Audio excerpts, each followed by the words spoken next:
Hello everyone, I'm Lena Bain, the volunteer manager at the Grand Canyon Trust. I'm a certified volunteer administrator and community psychologist with 8 years of experience in volunteer management.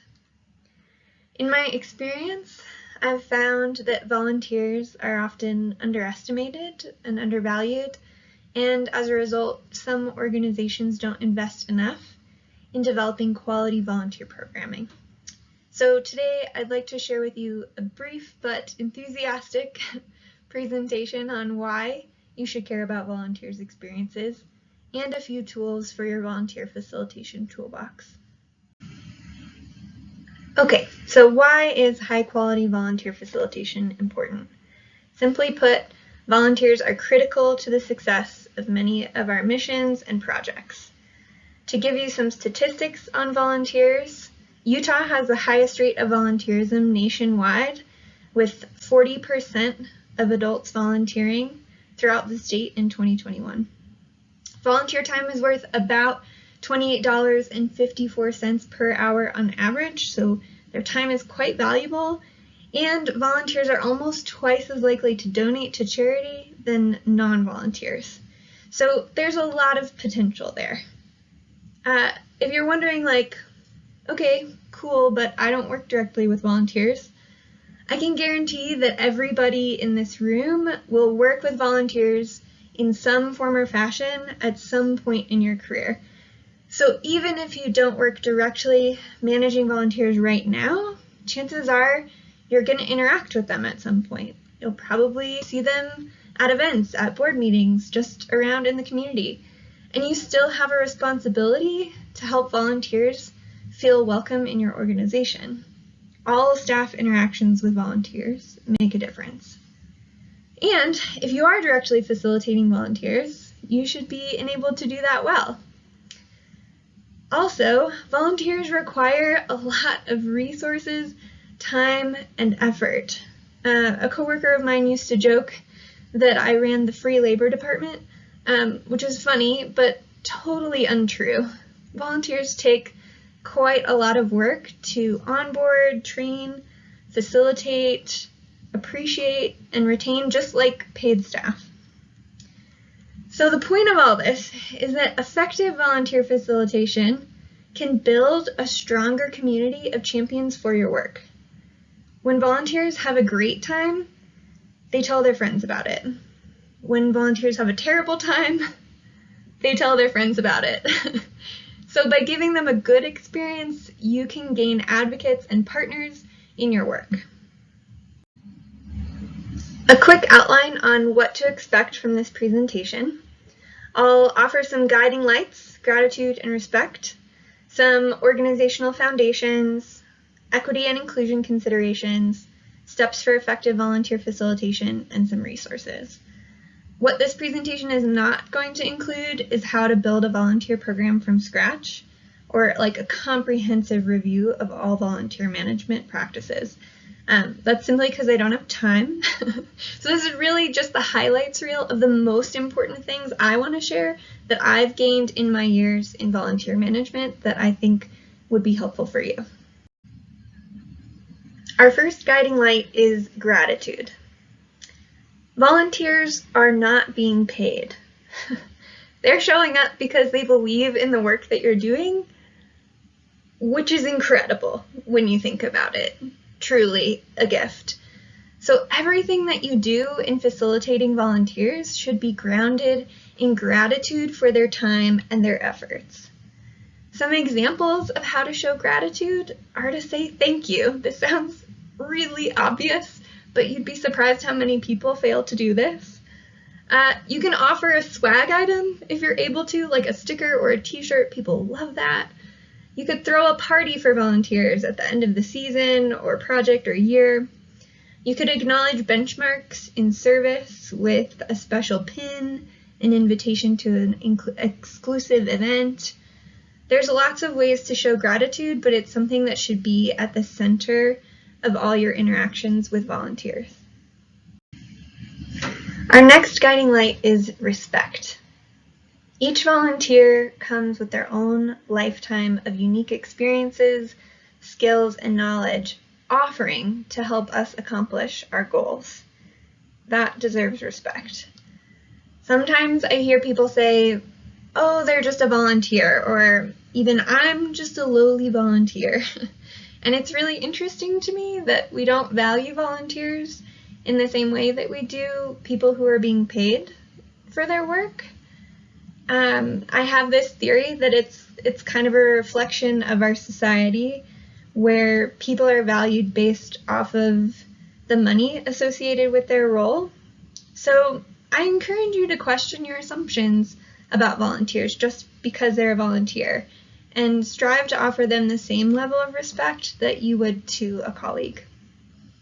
So some examples of ways to show that respect is to give people roles that utilize their skills, give them opportunities to showcase what they can really offer.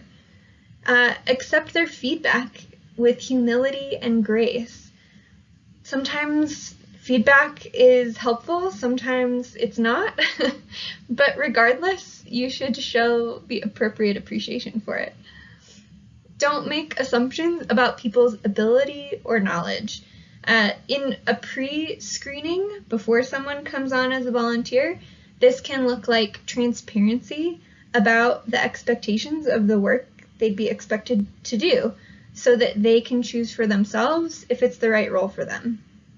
When you're actually doing the work together, this looks like asking people if they need help and then respecting the answer that they give, rather than just assuming they need your help with something. I'd like to offer a couple of organizational foundations for strong volunteer engagement. Again, these aren't comprehensive, but they're ones that I think are particularly important. So if you haven't clearly defined your volunteer impact already, it's going to be really difficult to effectively communicate the importance of volunteers to staff, donors, even the volunteers themselves, who need to know that their work matters. Plus, it can help you to recruit new volunteers if they see the difference that they could make. Next, you should know who your volunteers are and what motivates them so that you can meet their needs. You can collect this information in the application. At the Trust, we also do this through post-trip evaluations and an annual evaluation as well. Define the roles that are needed to complete a project, and then ask yourself which roles are appropriate for volunteers and which ones aren't. Some roles should be fulfilled by paid staff, and that's a fine thing, but you should definitely know the difference beforehand. Next, you should write clear position descriptions or some other document that communicate expectations to volunteers. Volunteer roles deserve the same level of definition as a paid role. Like, for example, if you were to apply for a job, and the job description just says, come plant some trees, you'd have some concerns, right? You'd wonder, what are the parameters and requirements of this work? What kind of trees? Are they seeds? Are they saplings? Are we camping? Are we staying in a hotel? How physically demanding is this going to be? All of those things are relevant whether you're being paid or not. And finally, create clear risk management plans and ensure your legal bases are covered. This looks like policies and procedures, relevant safety talks, and of course, making sure you have waivers in place to protect your organization. No matter what kind of work you're doing, you should be thinking about equity and inclusion. We have a responsibility to examine who we might be excluding and to try to open doors for them to participate in our programming if they wish. The easiest way for me to wrap my head around these topics is to think about potential barriers to participation. So how easy is it for people to volunteer with you? You should examine each step of the process in gaining entry and participating in your program from the perspective of your volunteers. Some examples of questions that you can ask are things like, what's the website accessibility? Where are you advertising? Who are you reaching? Do you require people to pay to volunteer? That may or may not be appropriate. What days of the week or time of day do you have volunteer opportunities? Maybe if they're only on weekdays, people who work a typical 9-to-5 schedule aren't going to be able to volunteer with you. Are children allowed? If not, are there childcare options? Are you asking for pronouns and applications? Do you have opportunities for affinity groups? So people to volunteer with other people who look like them. So these are all just examples, but you should be considering appropriate ways to make your program more inclusive. And I put a little asterisk by appropriate because volunteering is a privileged act. Not everybody can do it, and not everybody should be expected to do it.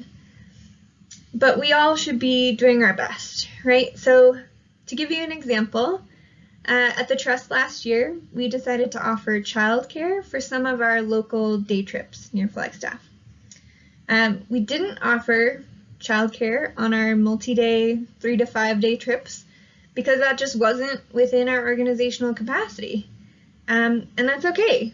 We did something within our power to signal to the community that people with kids are welcome in our program. So you don't have to do it all, but you should be trying to do something. Okay, if you're a checklist person like me and you just want a clear outline of the steps that you should be taking, this is the slide for you. So no matter what kind of setting you're in, when you're with volunteers, you should start by greeting them and thanking them for coming. Easy. Next, you should be sharing the relevant information about the project so that everybody's enabled to start working right away. One way to lose people is to dilly-dally and not give them clear expectations and roles and have folks standing around with nothing to do. That's not what they want. They're there to help. So tell them the goals and the importance of the work, why it matters, relevant safety information, the who, what, where, when, why, how, and ask people if they have questions. Then get to work. Engage people in the work. And make a genuine effort to get to know them. Like, what's their story? What motivates them? What skills do they have? Provide real-time feedback in the moment, of course, with care. Positive feedback all the time in front of everybody.